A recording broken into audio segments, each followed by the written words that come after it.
the last thing I want to say to you is because while they're giving the pardon to you, it makes me think about how things have worked over the years. And I'm not even talking about your pardon, but my mindset. 1976, George Bush Sr. is the director of CIA. There's a lot of drugs going on in South Central America, a lot of issues. So in 1976, while he's the director of CIA, Noriega goes to see him from Panama, okay?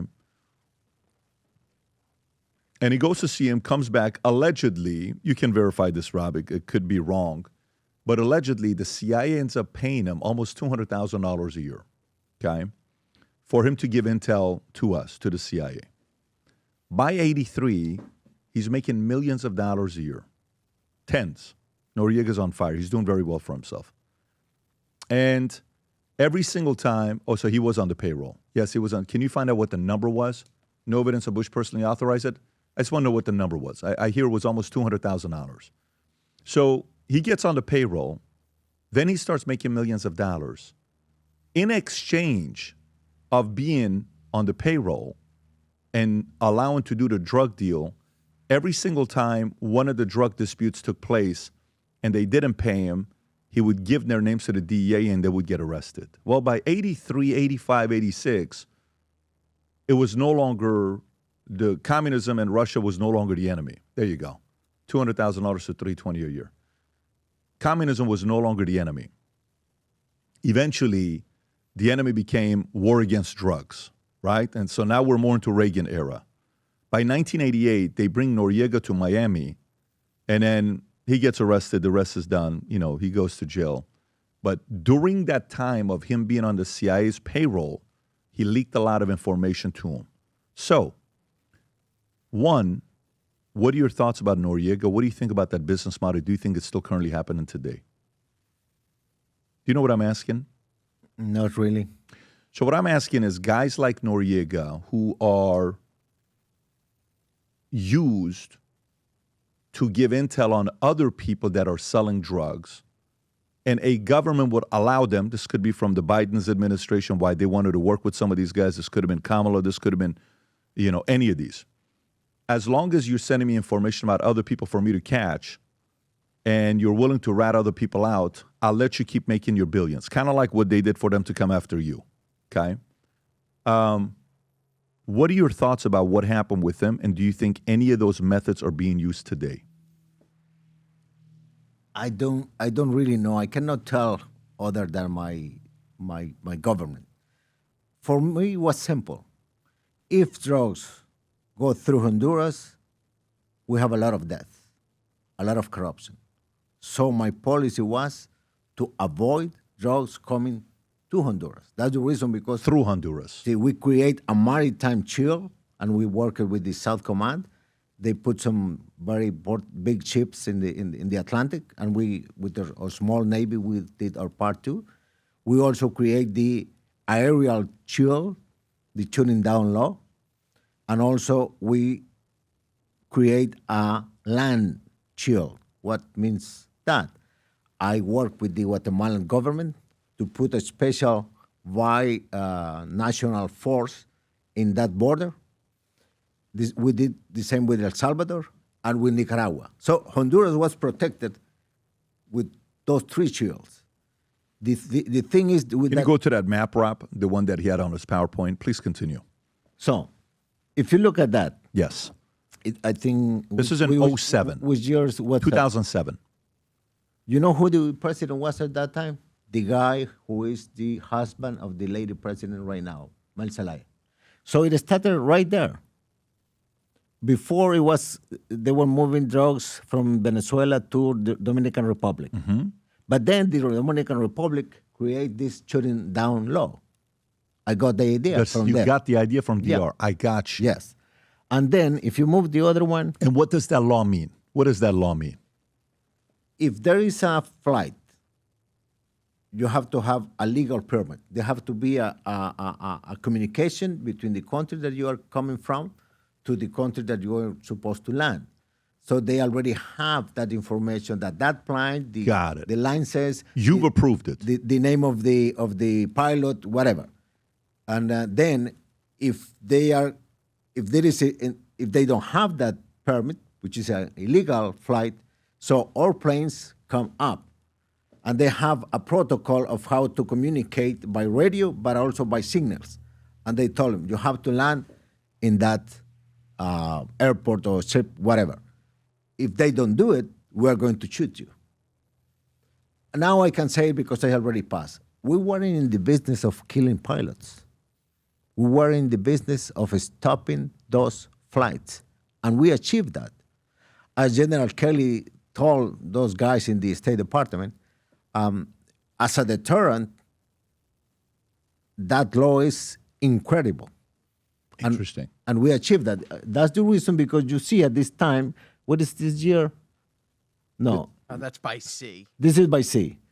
If you look, 2010.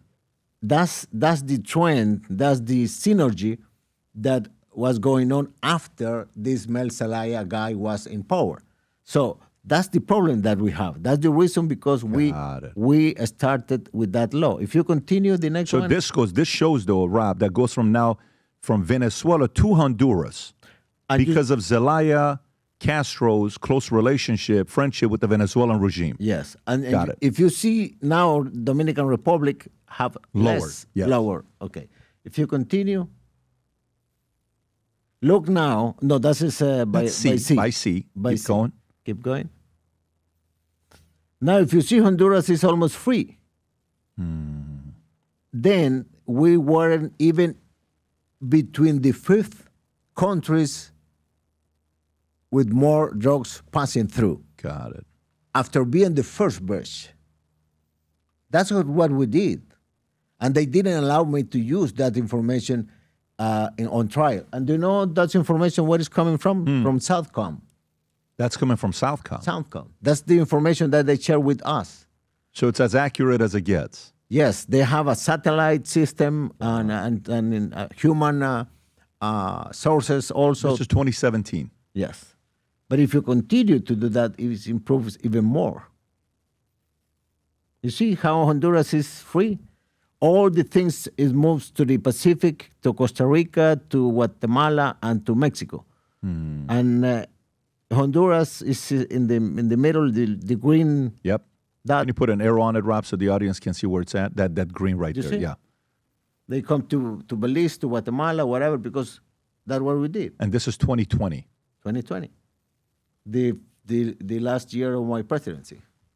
Interesting. And did the flow of drug come back up when the liberal individual won, Xiomara won? Did it open up again? If you look at the International Narcotic Strategic Report, you are going to find that argument, that the situation complicated when they came to power.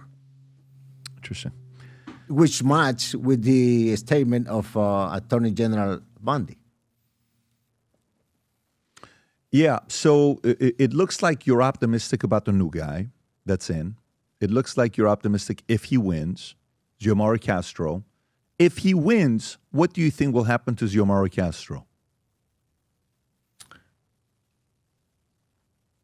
I mean, there is a lot of wrongdoings that happen. Now the Attorney General in Honduras is elected for 7 years, so which means that the guy who is now in office, who is from the same radical left party of the later president, if he continues there, they are going to be protected. You see that guy that we saw in that video with the cachiros, the brother-in-law of the president, he even started the indictment, having that piece of evidence there. But a couple of days ago, the candidate from the radical left Libre Party, Rixi Moncada, she said it in public. And now we ask the Attorney General that he has to indict former President Hernandez. In less than 24 hours, the Attorney General was doing what he was asked, a political order. So I have to fight that legal challenge too. But that's the thing. So in order to answer you, All depends how the Attorney General offices are going to develop. And all depends also if the United States is going to request them in extradition or something, because the Attorney General Bondi already said something about the Honduran government. When we set out to create a shoe that blends comfort, function, and luxury, we had the choice to make it fast. We had the choice to make it cheap. We chose neither. Instead, we chose Tuscany, Italy. We chose true Italian craftsmanship, each pair touched by 50 skilled hands. We chose patience, spending 2 years perfecting every detail, and we chose the finest quality at every step. Introducing the Future Looks Bright collection. Not rushed, not disposable, not ordinary. Rather, intentional, luxurious, timeless.